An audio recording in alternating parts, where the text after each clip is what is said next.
Hello YouTube, Illuminati disclosure here. I'm going to do a video that's a little bit different here than anything I've ever done. And some of you know I'm a musician, and I've been in the music business, maybe not as thick and heavy as some people, but I was in it long enough to know that a lot of crazy stuff went on, and stuff that I didn't even know about, when I was in it. And I've been observing some stuff here, some websites, and everybody knows the Illuminati, pretty much controls rock and roll and all the nefarious stuff that goes on with it, and rap and hip-hop and the pop music world and the Lady Gagas of the world, and everybody, that's pretty much old hat, with people that are in this community, or truther, and people that's waking up. But I want to read you a little bit of this here, and this is out of a book by a gentleman named Fritz Springmeier and Cisco Wheeler. I don't know who that is, but it's called The Illuminati Formula Used to Create an Undetectable Total Mind-Controlled Slave. Now, they mention that the music industry, and the country music industry in particular, and that's what blew my mind, because I was a small part of the country music industry. The country music industry in particular is loaded with artists who work as mind control programmers. And many of these musicians are mind controlled slaves with split personalities themselves. I add that word. They mention, among others, Chris Christopherson, Jerry Lee Lewis, Glenn Campbell, which blew my mind because I'm a Glenn Campbell fan, and Willie Nelson as being programmers working for the Illuminati. The country music industry is nothing but a front for secret Illuminati drug smuggling, according to Fritz Springmeier and Wheeler, former Illuminati and mind control slave Kathy O'Brien, and many more. And then it goes on to talk about Elvis Presley and how he was a programmed slave and so forth, but I don't want to get into Elvis. But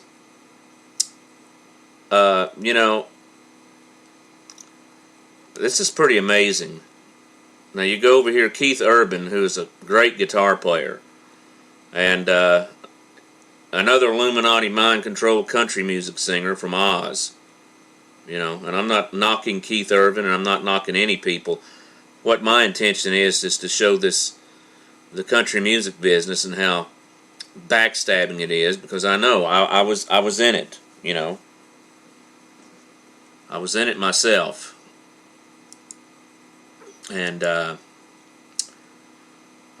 have a cousin who was in it. He great guitar player too.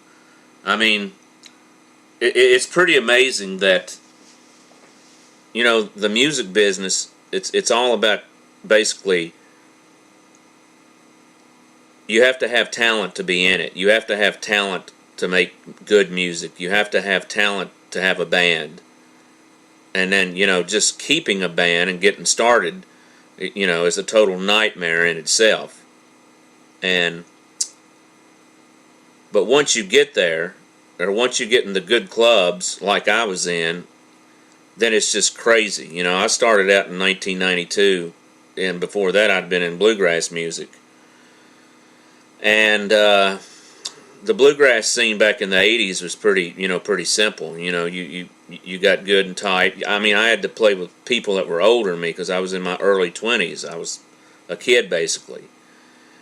But, you basically went out and you did your thing. You practiced and you played gigs, and you made back then it was a tape or a record, and you sold them. And you got your $50 a night or whatever and went on. So I went on from the bluegrass field, and I'm going to show you a picture of me. I'm going to go through some pictures here too. This is when I played bluegrass. This was actually a gig from 1990, and this is the first band that I ever played with. And my mentor over here on the banjo, who just passed away a few years ago, really got me started in the business. And great guy, and we all miss him.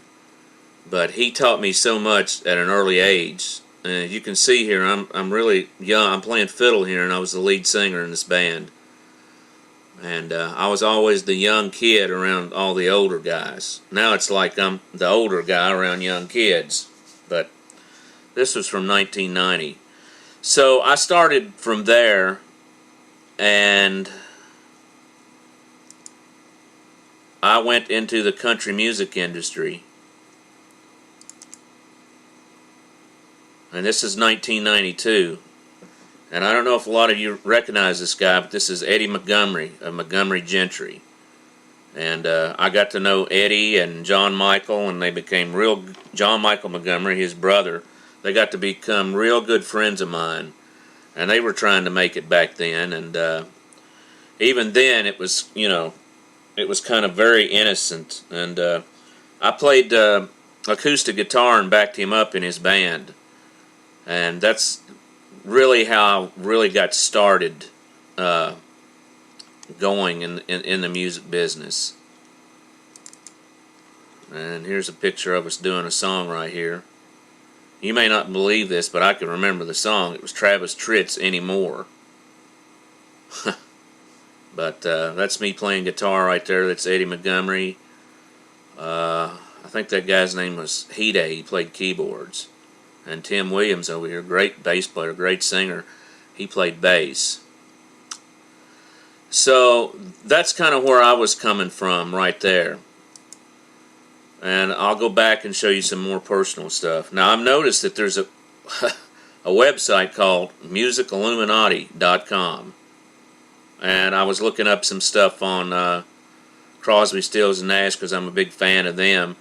And I thought this was going to be like a website, exposing the more nefarious stuff in the business, but it's not. It's kind of a weird site. Just, I don't know if all these people are connected with the Illuminati. I highly doubt it, but the Illuminati controls just everything. One of my favorite singers when I started out playing music was John Anderson, and the dude's still around today. Everybody knows him for swinging. And this is a picture of me and him in 1983 at Tombstone Junction Center in Kentucky. It was amazing. Great, great, great guy. It was one of the first country music shows I ever went to. And this guy over here is my all-time hero, Keith Whitley. And this is J.D. Crowe, the great banjo player. And this is a pic. Keith started out in bluegrass too. Now, I can't say enough good stuff about Keith Whitley. He was, in my opinion, the greatest singer ever. I mean, and he could sing anything. And his legacy needs to be remembered. And I mean, it is a crying shame he is not in the Hall of Fame. I mean, it's pathetic. And over here is a picture of him later in his career. I don't know where this is at. And this guy to the left of him is my cousin. He played lead guitar for him. And just really a tragedy what happened to Keith. And, you see all these country stars these days. They just make millions of dollars, and that's why I know that the country music industry is so infiltrated, by these Illuminati scum fuckers that control everything. And back in the 80s, it wasn't quite like that. I mean, guys, I don't know how much money my cousin made back then, but even somebody like Keith, as great as he was, I don't even think he was rich, by the standards of somebody like Alan Jackson. And I'm not locking Alan Jackson, I like him. But, I mean, just the money. And then you look at Garth Brooks. What a joke he turned out to be. He had some good songs. But the Illuminati basically come down from New York, and they fucked the whole country music industry up. And I could start feeling that and seeing that in the early 90s. But, I've seen a lot of crazy stuff going on in the business. You know, I'm going to make another video and make it more personal, because I just kind of wanted to introduce people to where I'd come from in country music and some of my heroes. But if you ever get a chance to look up this guy on YouTube, go out and get his CDs. He was the greatest country singer. He could sing anything: rock, country, rhythm and blues. By far one of the greatest bluegrass singers ever. So, you know, I'm inspired to do these videos because I've met somebody on YouTube who's become a good friend of mine, and he was actually in the music business. He was in the, you know, the hip-hop or horrorcore scene. And, you know, he's told me a lot of the problems and troubles he had in the music business. And, you know, on my next video, I'm going to come out about a lot of the problems I had in it. But I just want to kind of tie this together with where I came from and my opinions. And I'll say another thing about me, you know, to you people out there that wonder why I didn't do anything in music. Well, I can't be programmed, okay? I couldn't be programmed when I was in my 20s and playing up here in the big clubs and around a lot of the big shot managers. But, you know, I got labeled as somebody that's hard to get along with, which, you know, for years I thought, well, maybe I have a personality problem.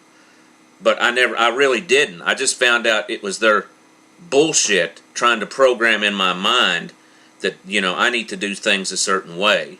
Which is true, you need to. But music is still, you know, is a part of the personality and your creative talents. But I'll get into that later. Take care, guys.